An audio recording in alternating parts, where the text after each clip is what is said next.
ऐसे मुझे तुम मिल गई। भाग 4। कामना की जिंदगी का बुरा हाल था।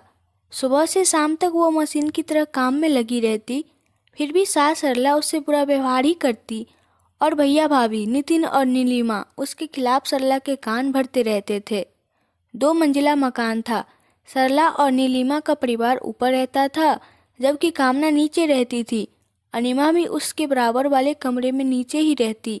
किचन ऊपर था, तो कामना ऊपर जब काम करती तो बाहर निकलकर खड़ी हो जाती और आंगन में यूं ही देखती रहती, या फिर अनिमा ही आंगन में तख्त पर बैठकर कुछ करती रहती तो कामना को नीचे देखते देखकर वह उससे बात कर लेती। एक शाम वह इसी तरह जाकर खड़ी हुई तो अनवे ने आनिया को अपने पंख से मारते हुए कहा, क्या कहती हो, डराऊं क्या इसे? आनिया उसे घूरते हुए बोली, आराम से रहना। क्यों पीछे पड़ा रहता है? वो तो वैसे भी चैन की सांस नहीं लेती। पूरा दिन 2 सेकंड खड़ी है तो खड़े रहने दे। अनबे पंख फड़फड़ाते हुए बोला, तभी तो मुझे गुस्सा आता है। हमेशा इधर उधर करती रहती है। कभी चाय के बर्तन से टकरा जाता हूँ तो कभी किसी दूसरी चीज से। उठने नहीं देती आराम से। दिन भर तो हम वैसे भी सामने नहीं निकलते, पर रात पर हमारा हक है तो ये भी हमारी तरह इधर उधर मंडराती फिरती है। चुपचाप बैठे रहो, जहाँ हो वहीं, आनिया ने कहा। लेकिन तब तक वो उड़ गया तो आनिया भी उसके पीछे उड़ी। दीवार पर कोहनी टिकाए खड़ी नीचे देखती कामना के चेहरे के पास जैसे ही उड़ता हुआ चमगादड़ आया, वह घबराकर पीछे हट गई। दोनों चमगादड़ भी उल्टी दिशा में उड़ने लगे। फिर वह कामना की तरफ बढ़े तो कामना डर कर किचन में चली गई, क्योंकि उसने अपनी माँ से सुना था कि चमगादड़ आंखों पर हमला करते हैं। वह किचन में चली गई और मन ही मन बोली, जिंदगी में तो वैसे भी अंधेरा ही छाया हुआ है, लेकिन पता नहीं ये दोनों चमगादड़ आज मेरे पीछे क्यों पड़ गए। समझ नहीं आता, लेकिन कुछ दिन भर तो ये चमगादड़ नजर नहीं आते। पूरे आंगन में ध्यान से देखा है मैंने कितनी बार, फिर शाम होते ही ये कहाँ से निकल आते हैं।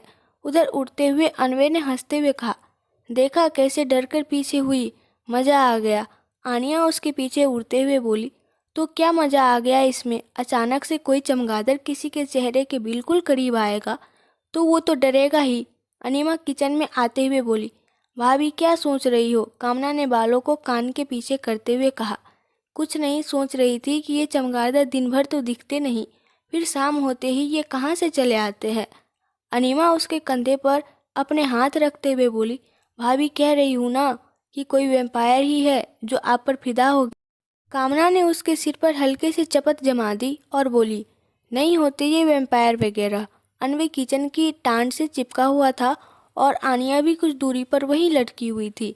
अनवे बोला, देख रही हो ना, कह रही है कि वैम्पायर नहीं होते। काट लूँ क्या किसी दिन? आनिया ने अपने पंखों से उसे मारते हुए कहा, ऐसा कुछ करने के बारे में सोचना भी मत, वरना अर्जुन तेरी गर्दन अलग कर देगा। अभी तक वो जयेश को ढूंढने में लगा है, क्योंकि उसने इंसानों को शिकार बनाना जारी रखा है। याद है ना जयेश को कैसे 1 साल के लिए हमला करके निष्पन्द कर दिया था। जाने कैसे उसके मुंह फिर खून लग गया कि वह ठीक हो गया और फिर वही काम शुरू कर दिया है। अब अगर उसका खुद का भाई अगर किसी इंसान को मुंह लगाएगा तो सोचो कि वो क्या करेगा। अनबे हंसते हुए बोला, मैं तो बस इन बेवकूफ़ इंसानों को यकीन दिलाने के लिए कह रहा था। आनिया आंख दिखाते हुए बोली, यकीन दिलाने की कोई ज़रूरत भी नहीं है। छिपकर हो तो छिपकर ही रहो, इसी में समझदारी है, वरना इंसान भी कम खतरनाक नहीं होते। अनीमा उसके गले में बाहें फंसाते हुए बोली, ऐसा आपको लगता है कि नहीं होते वैम्पायर? मुझे तो लगता है कि होते हैं। जैसे हम इंसान हैं ना, वैसे ही ये सब भूत प्रेत वैम्पायर वगैरह होते हैं।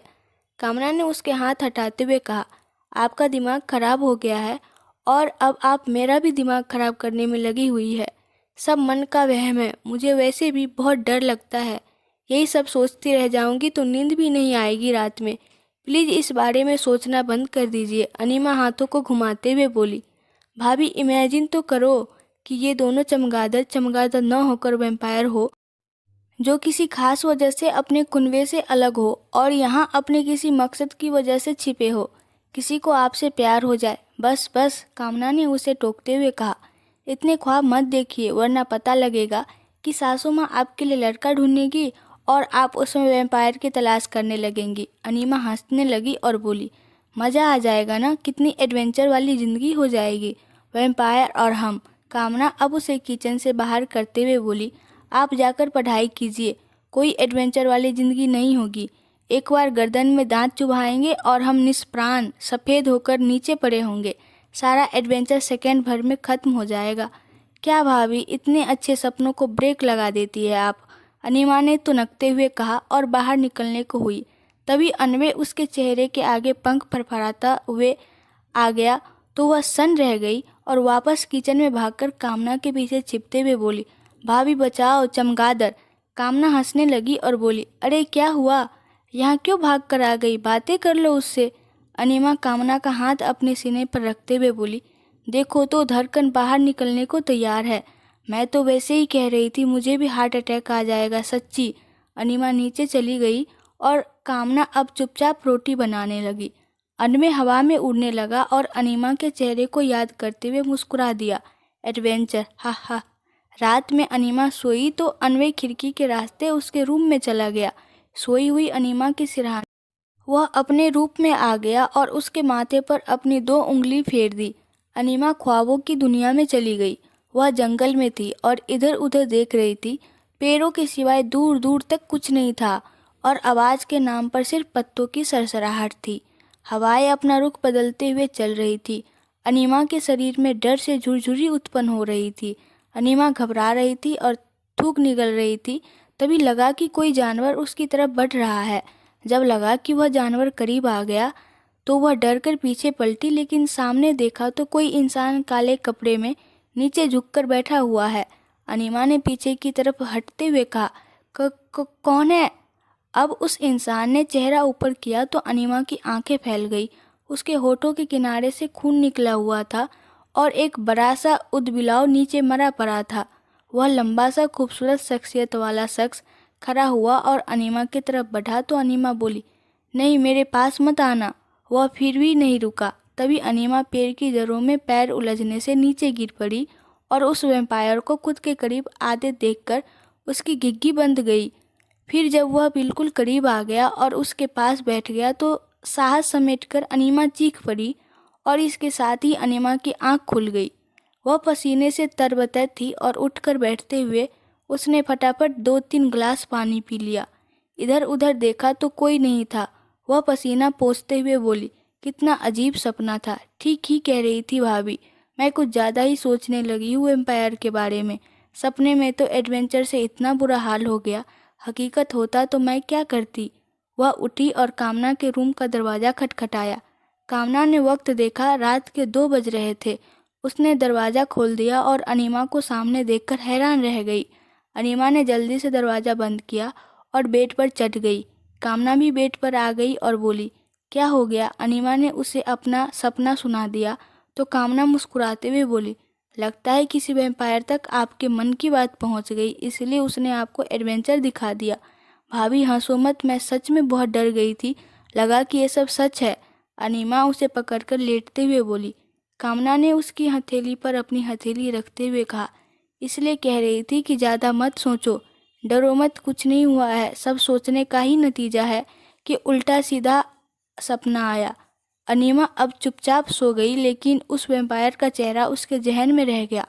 आग से चमकती हुई आंखें और बेहद हैंडसम वो वैम्पायर अनिमा के ख्वाबों में बार बार आ रहा था।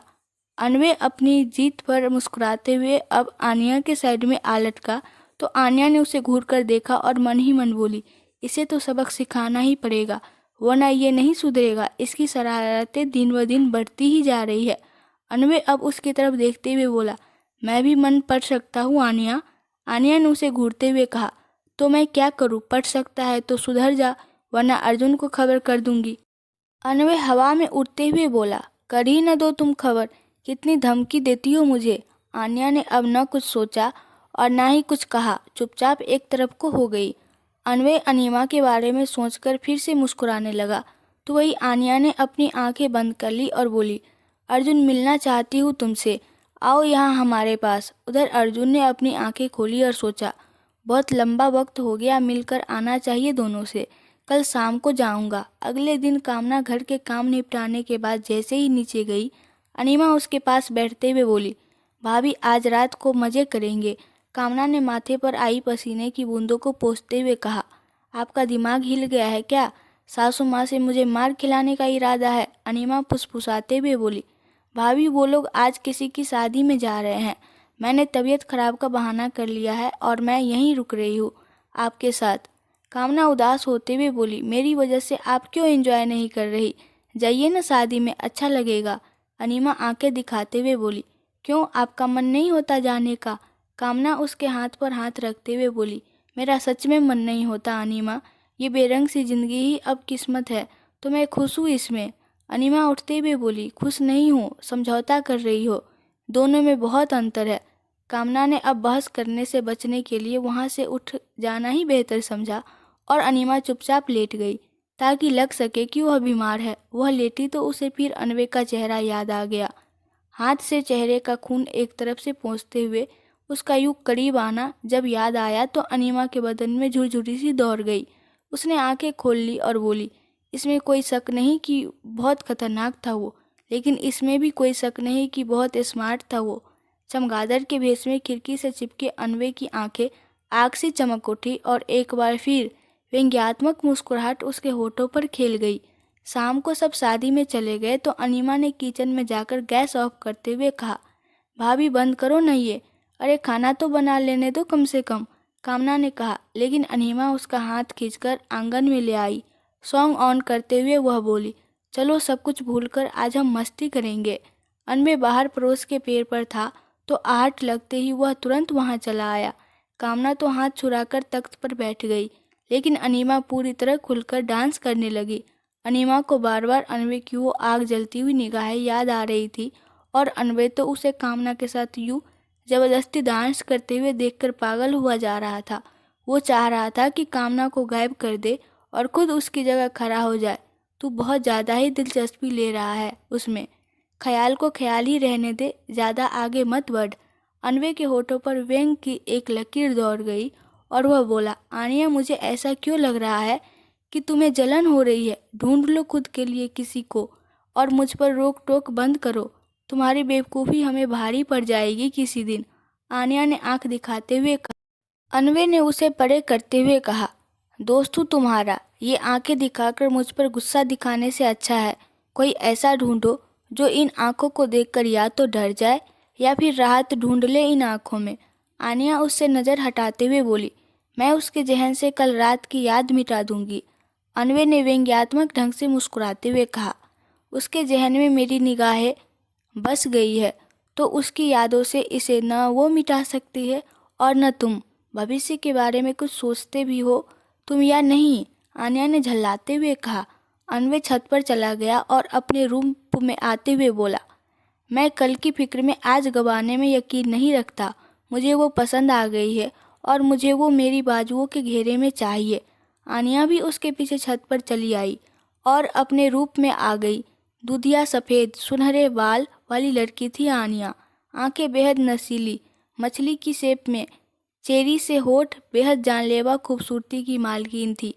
अनवे उसे खुद की तरफ घूरते देखकर बोला, क्या घूर कर मिल जाएगा? अपनी खूबसूरती का इस्तेमाल करो किसी पर, तुम्हारी तरह बेवकूफ़ नहीं हूँ मैं। आनिया ने बाल झटकते हुए कहा, इसे बेवकूफ़ी नहीं, आकर्षण कहते हैं। अभी बंधी नहीं हो किसी के आकर्षण में, इसलिए ऐसी बातें कर रही हो। अनवे ने बालों में हाथ फेरते हुए कहा। आनिया उसके सामने आते हुए बोली, पागलपन मत करना कोई, उसके करीब जाने या उसे बाजुओं में भरने के ख्याल निकाल दो जहन से। वो एक इंसान है। अनवे चिढ़कर बोला, तो मैं कौन सा उसे काट रहा हूँ? उसका खून पीने की बात तो मैं नहीं की। मैं बस उसके साथ वक्त बिताना चाहता हूँ, देखना चाहता हूँ कि किसी इंसान का साथ ज़िंदगी में कैसा लगता है। अनवे मज़े करने हैं तो किसी कार काफ़ी है, आनिया ने कहा। अनवे रहस्यमयी मुस्कुराहट बिखेरते हुए बोला, तुम्हारे लिए होगा शिकार काफ़ी, मुझे अब प्यार चाहिए। किसने कहा कि ज़िंदगी सिर्फ मज़े से चल जाएगी? नए एहसास से भी रूबरू होना चाहिए। क्या ख्याल है? सन की कहते हुए आनिया अब उसे घूरते हुए फिर चमगादड़ बन गई और उड़ते हुए नीचे चली गई। अनवे चुपचाप ऊपर से नीचे आंगन में झांकने लगा और अनिमा को देखने लगा। मन ही मन बोला, उफ, ये लड़की, मज़ा आ गया कल इसे ख्वाबों में घुमाकर। वैसे ये लड़की जितनी डरपोक है बाहों में लेने पर तो गले लगने के बजाय घबराकर डर से सिकुड़ ही जाएगी। इधर अनीमा ने अब गाना बदल दिया था और दूसरा गाना लगा दिया था। उसे देखकर कामना हंस हंस कर दोहरी हुई जा रही थी। इधर अर्जुन काली स्याह रात में जंगल में निकल गया था। पूरा जंगल अंधेरे की चादर में लिपटा हुआ था। लग रहा था मानो ये खामोशी से भरी रात चांद के दीदार का इंतजार कर रही थी। इस जंगल और अर्जुन के मन का हाल कुछ एक जैसा ही था और आगे बढ़ते हुए सोच रहा था कि किसी रोज तो उससे मुलाकात होगी। इधर अर्जुन ने घर में कदम रखा तो दूसरी तरफ सरला सास और नितिन नीलिमा ने भी कदम रखा। अर्जुन को वहां पहुंचते ही कामना का आभास हो गया तो दूसरी ओर सरला आते ही कामना पर बरस पड़ी। पड़ोसी बता रहे थे कि तेज गाने चल रहे थे घर में। किस बात का जश्न मनाया जा रहा था? अपने पति की मौत का, या मेरी बेटी के बीमार होने का, या फिर कुछ देर हमारे बाहर जाने पर घर पर अपना राज समझने का? कामना की आंखों में आंसू भर आए थे और पलकों पर ठहर गए थे। वह सिर हिलाते हुए बोली, नहीं, ऐसा नहीं है। सरला ने उस पर हाथ उठाते हुए कहा, यह घड़ियाली आंसू किसी और को दिखाना। सरला ने जैसे ही उस पर हाथ उठाया, अर्जुन उसकी तरफ तेजी से बढ़ा, लेकिन तभी हवा की फुर्ती से अनबे आगे बढ़ा और उसे अपने साथ छत पर ला खड़ा किया। चिल बिग ब्रो चिल, ये तो डेली का है। धीरे धीरे आदत पड़ जाएगी आपकी भी ये सब देखने की। ये तो डेली का है। ये शब्द सुनकर अर्जुन की मुठिया कस गई और आंखें आग से जलने लगी। क्या बेवकूफ़ी करने जा रहे थे तुम अर्जुन? थैंक्स अनवे, तुमने इसे रोक लिया। आनिया भी ऊपर आते हुए बोली। नीचे अचानक तेज हवा के झोंकों को महसूस करके सरला गर्दन घुमाकर इधर उधर देखने लगी। उसे ये तो समझ आया कि कोई चीज़ उसकी तरफ बढ़ी थी, लेकिन नज़र कुछ भी नहीं आ पाया था। वही कामना भी अपनी भीगी पलकें झपकाने लगी और आंखें फाड़े इधर उधर देखने लगी। हवा के साथ आई खुशबू से उसे अर्जुन का एहसास हुआ और वह मन ही मन बोली, ये कैसा एहसास हुआ? अर्जुन से जैसी खुशबू उठती थी वो अचानक यहाँ कैसे महसूस हुई? अभी अभी। सरला हट गई और कमरे में चली गई तो कामना भी अपने रूम में चली आई। ऊपर आनिया अर्जुन को देखते हुए बोली, क्या हो गया तुम्हें? इतने बदल कब गए? तुम तो बिल्कुल सर्द थे ना, किसी भी बात से बेअसर रहते थे, फिर आज क्या हरकत करने जा रहे थे? अर्जुन ने दोनों की तरफ देखा और अपनी तरफ एकटक देखते अनवे के आगे अपनी हथेली कर ली तो अनवे हंसता हुआ दूसरी तरफ देखकर बोला, उप्स, माइंड रीड करने नहीं दे रहे हैं? कुछ खास बात? अर्जुन ने उसे घूर कर देखा और बोला, मुझ पर अपनी शक्तियाँ आजमाने के बारे में सोचना भी मत अनवे। खुद को पढ़ने की इजाज़त मैं सबको नहीं देता। आनिया उसके कंधे पर हाथ रखते हुए बोली, शांत हो जाओ अर्जुन, मैंने तुम्हें यहाँ इसे संभालने को बुलाया था और तुम तो यहाँ खुद ही अपना दायरा तोड़ने जा रहे थे। दुनिया में रोज़ कितनी ही चीज़ें नज़र आती है ऐसी। अच्छा ठीक है, तुम ज़्यादा ही संवेदनशील हो तो कोई किसी की गाड़ी के आगे आ रहा हो तो बचा लो, लेकिन अभी तो तुम्हारे उसके पास जाने का मतलब ही समझ नहीं आया।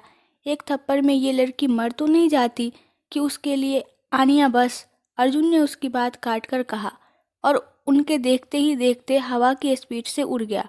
अर्जुन यहाँ वहाँ उड़ते हुए एक बिल्डिंग की छत पर जा खड़ा हुआ। आंखें आज आग सी पीली नहीं, चिंगारी सी लाल जल रही थी। चिल ब्रो, ये तो डेली का है। अनवे के कहे ये शब्द कानों में गूंज रहे थे और सीने में नुकीली कील की तरह चुभ रहे थे। अर्जुन का मन विचलित हो उठा। एक थप्पड़ से मर नहीं जाती वो। आनिया की कही बात याद करके उसने आंखें बंद कर ली और मन ही मन बोला, बात मरने या जीने की नहीं है आनिया, बात सिर्फ इतनी है कि उसे कोई हाथ लगाए ये बर्दाश्त नहीं मुझे।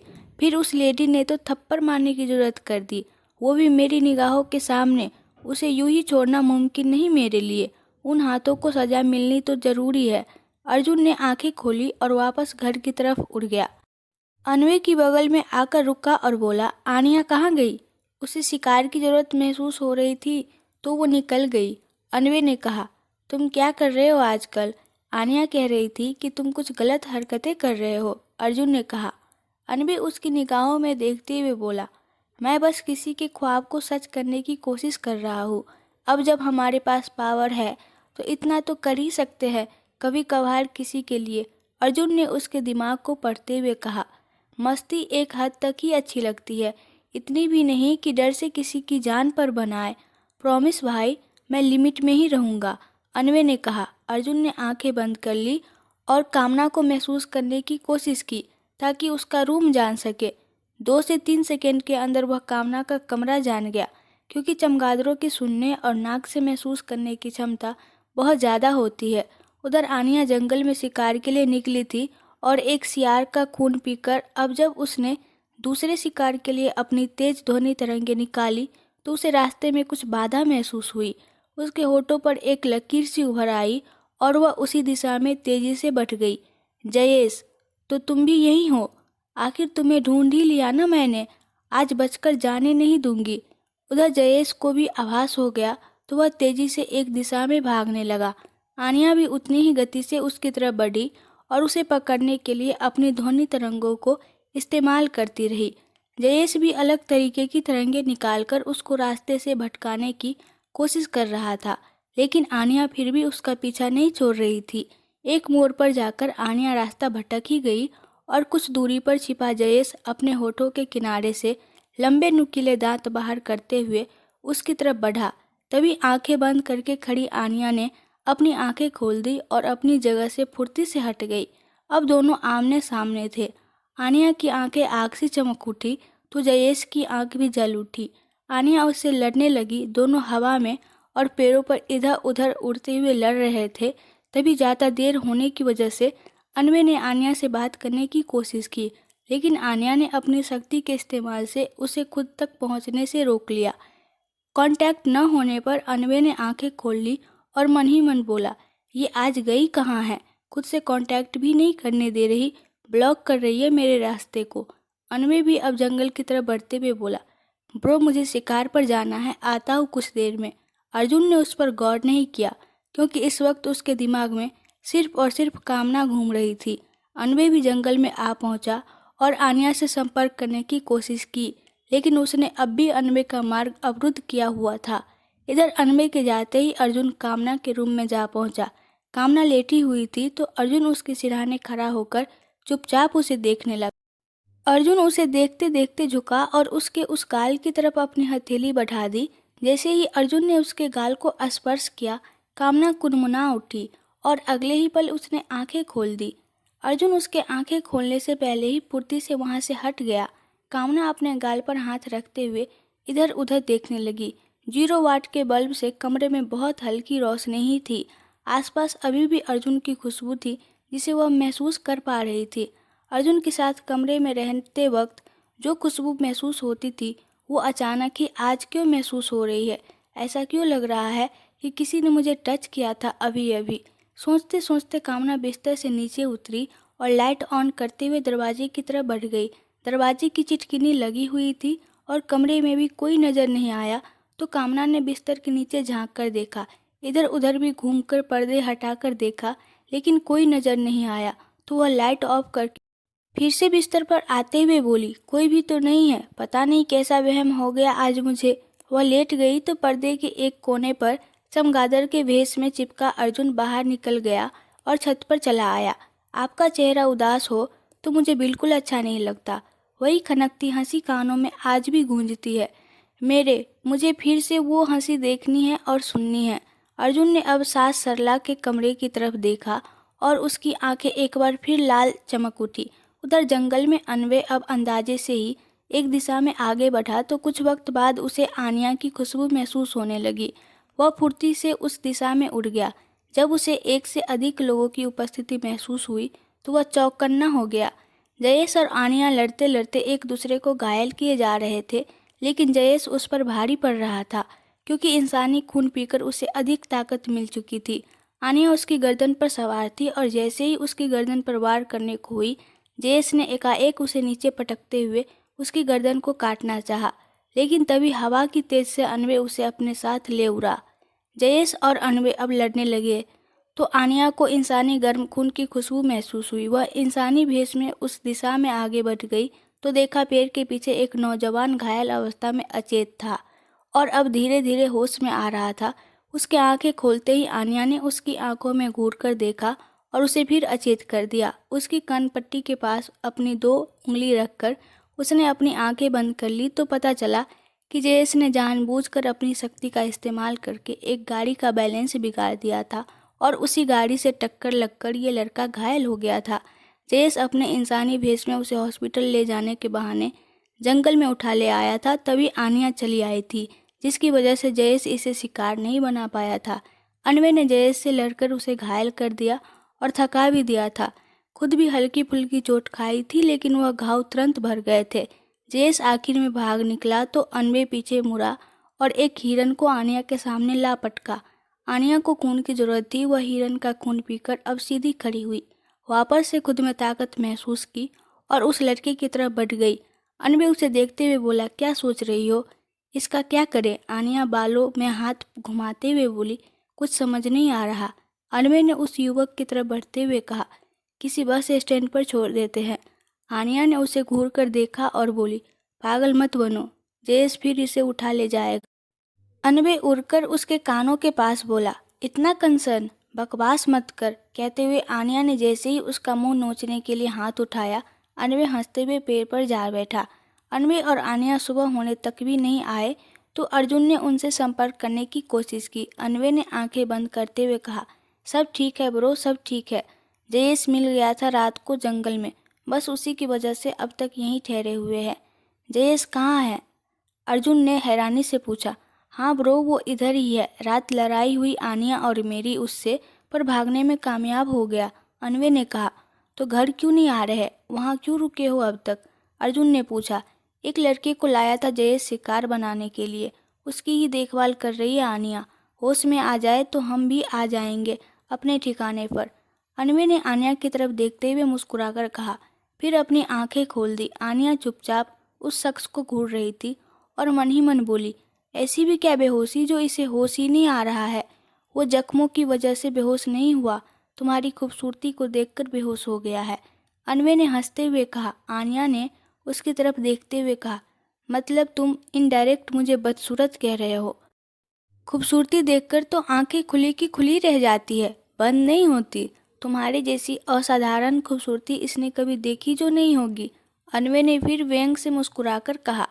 आनिया ने तुरंत आगे बढ़कर अपनी हथेली से उसका मुंह बंद करते हुए कहा, "स्स, वो होश में आ रहा है।" अनवे अब शांत खड़ा हो गया। वह लड़का होश में आ गया और आंखें खोली तो अनवे और आनिया सामने खड़े दिखे। वह उठने लगा तो अनवे ने अपनी हथेली आगे बढ़ा दी। उस लड़के ने अनवे की हथेली थाम ली और बोला, मैं यहाँ आना नहीं चाहता था। एक अजीब सा आदमी था जो मुझे यहाँ ज़बरदस्ती ले आया था। अनवे ने सिर हिलाते हुए कहा, हाँ मालूम है, ये बता रही थी। आनिया आगे बढ़ती हुई बोली, चलो जंगल से बाहर निकलो पहले। अनवे उस शख्स के साथ उसके पीछे कदम बढ़ाते हुए बोला, नाम क्या है ब्रो? शिवा, उस लड़के ने कहा। कहाँ जा रहे थे? तुम्हारी हालत ज़्यादा अच्छी नहीं है तो हम छोड़ देते हैं वहाँ तक, अनवे ने कहा। शिवा ने जैसे ही पता बताया, अनवे मुस्कुरा उठा और मन ही मन बोला, अरे वाह आनिया, ये तो वही जा रहा है जहाँ हम रहते हैं। आनिया चिढ़कर मन ही मन बोली, तो मैं क्या करूँ? अनवे फिर बोला, खुश हो जाओ, तुम्हारा पार्टनर घर में ही मिल गया। आनिया मन ही मन बोली, नॉनसेंस, तुम्हारा मुंह तोड़ दूंगी अगली बार उसे मेरा पार्टनर कहा तो। वे लोग जंगल से बाहर आ गए तो शिवा ने पूछा, आप दोनों कहाँ रहते हैं? वहीं जहाँ तुम जा रहे हो, अनवे ने कह दिया। तो आनिया ने उसे आंखें दिखाई। मतलब? शिवा ने पूछा। अनवे अपनी बात संभालते हुए बोला, मतलब हमें कहीं से पता चला था कि वहाँ किराए पर कमरा मिल सकता है, तो वहीं जाने के लिए निकले थे। शिवा ने सिर हिलाते हुए कहा, अच्छा। उधर अर्जुन अपने वेश में कामना के दरवाजे पर पहुंचा। नीलिमा ने दरवाज़ा खोला और बोली, जी कहिए, किससे काम है? अर्जुन ने पोलाइटली कहा, मैं सरला जी से मिलना चाहता था, किराए पर रूम चाहिए था। अरे हाँ, क्यों नहीं, मैं बुलाती हूँ अभी, नीलिमा ने कहा और अंदर बढ़ गई। थोड़ी देर में सास सरला के साथ वह दरवाजे तक आई तो अर्जुन ने उसे हेलो कहा।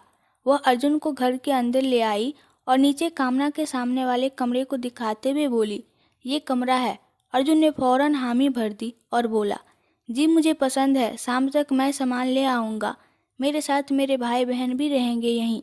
सरला ये सुनकर खुश हो गई और किराए के पैसे बढ़ाकर मांगे तो भी अर्जुन ने हामी भर दी और हल्की सी लकीर उसके होठों पर खेल गई। कामना शायद खाना बना रही थी क्योंकि वह कहीं नजर नहीं आई। अर्जुन अभी नज़र उठाने ही जा रहा था कि तभी सरला ने आवाज़ दी, कामना, ओ कामना। कामना किचन से बाहर निकलती तब तक सरला बोली, कहाँ मर गई? एक बार में तो ये लड़की कोई बात सुन ही नहीं सकती। अर्जुन सरला के बोलने का लहजा सुनकर उसे घूरने में लगा हुआ था कि तभी कामना ने जल्दी से नीचे आंगन में झांकते हुए कहा, जी आ गई। वह भागते हुए सीढ़ियों से नीचे उतरी और आकर खड़ी हुई तो अर्जुन को देखकर जी सन से रह गया। अर्जुन ने भी उसकी तरफ देखा। उसके दोनों हाथों में आटा लगा हुआ था और थोड़ा सा माथे पर भी। संभवतः वह आटा गूंद रही थी और बाल को हटाने के चक्कर में ऐसा हुआ था। ऊपर से नीचे तक सफ़ेद कपड़ों में वह बेहद निर्मल और पवित्र नजर आ रही थी। कामना ने अर्जुन को देखकर फौरन नजर हटा ली थी। शरीर में एक सनसनी सी दौड़ गई थी उसे देखकर। सारे बीते पल एक लम्हे में आंखों के सामने घूम गए थे। सरला उससे कर्कश स्वर में बोली, सामने वाला कमरा आज अच्छे से साफ कर देना, ये किराए पर यहाँ रहने आए हैं। जी ठीक है, कहकर कामना बिना अर्जुन की तरफ देखे फिर सीढ़ियाँ चढ़कर ऊपर चली गई थी।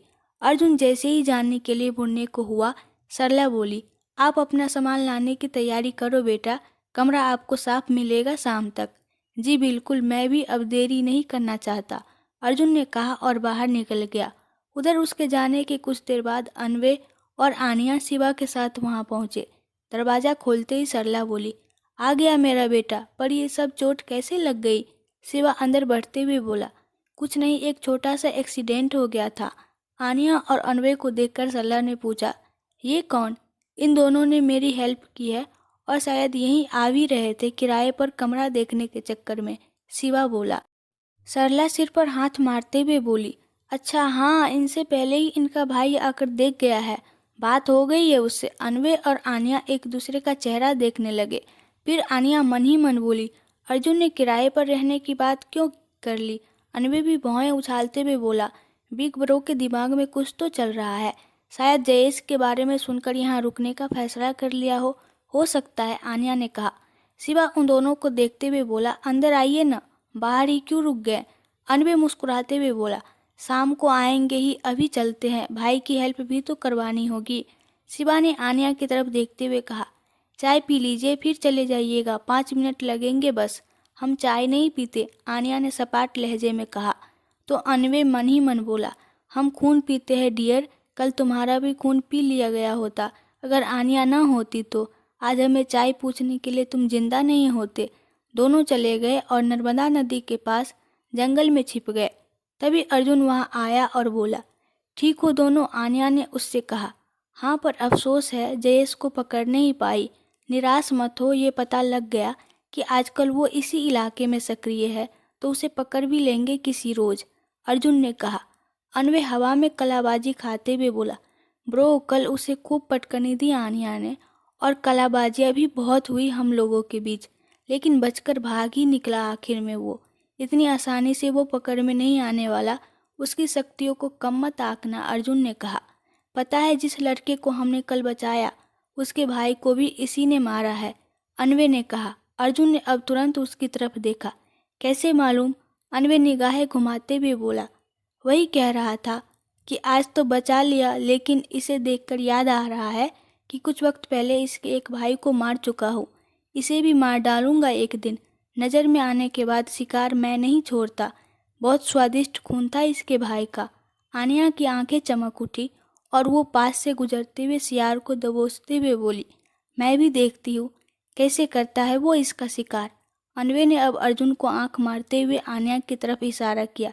देख रहे हो ब्रो, लगता है आनिया का मन डोल गया है।